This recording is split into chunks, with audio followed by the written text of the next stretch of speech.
দক্ষিণ কোরিয়ার প্রযুক্তিপণ্য নির্মাতা প্রতিষ্ঠান স্যামসাং এই প্রথম মিলিটারি গ্রেডের ফোন আনলো। এই স্মার্টফোনটিকে এমনভাবেই ডিজাইন করা হয়েছে যে এটি যে কোনো কঠিন পরিস্থিতিতেও একদম সঠিকভাবে কাজ করবে।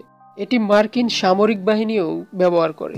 এই ফোনের মডেল গ্যালাক্সি Xcover 7। স্যামসাং এর এই রাফ অ্যান্ড টাফ ফোন দুইটি ভার্সনে পাওয়া যাচ্ছে। একটির নাম স্ট্যান্ডার্ড এবং দ্বিতীয়টি হলো এন্টারপ্রাইজ সংস্করণ। তো ফোনটি নিয়ে বিস্তারিত আলোচনা করব এই ভিডিওতে। তো হ্যালো বন্ধুরা, কেমন আছেন আপনারা সবাই? রবিন আকন্দ 360 চ্যানেলে আপনাদের সবাইকে স্বাগত। এই ফোনের স্ট্যান্ডার্ড ভেরিয়েন্টে 1 বছরের ওয়ারেন্টি এবং এন্টারপ্রাইজ ভেরিয়েন্টে 2 বছরের ওয়ারেন্টি পেয়ে যাবেন। এই ফোনটির ডিসপ্লেতে রয়েছে 6.6 ইঞ্চির TFT LCD ডিসপ্লে, যা full HD plus resolution, 60 hertz refresh rate এবং Corning Gorilla Glass Victus Plus support করে। এই ফোনটির পেছনের অংশে একটি এলইডি ফ্ল্যাশ সহ একটি 50 মেগাপিক্সেলের রিয়ার ক্যামেরা সেন্সর রয়েছে এবং ফোনটির সামনে রয়েছে 5 মেগাপিক্সেলের ফ্রন্ট ক্যামেরা।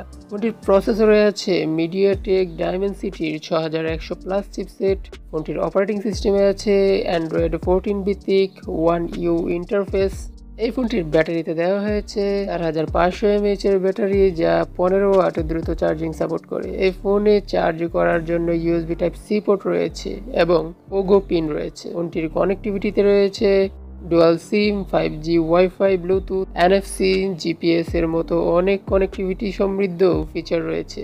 এই ফোনটির দাম ধরা হয়েছে 50,000 টাকার মধ্যে। এই ফোনটিতে রয়েছে 6GB র্যাম এবং 128GB স্টোরেজ।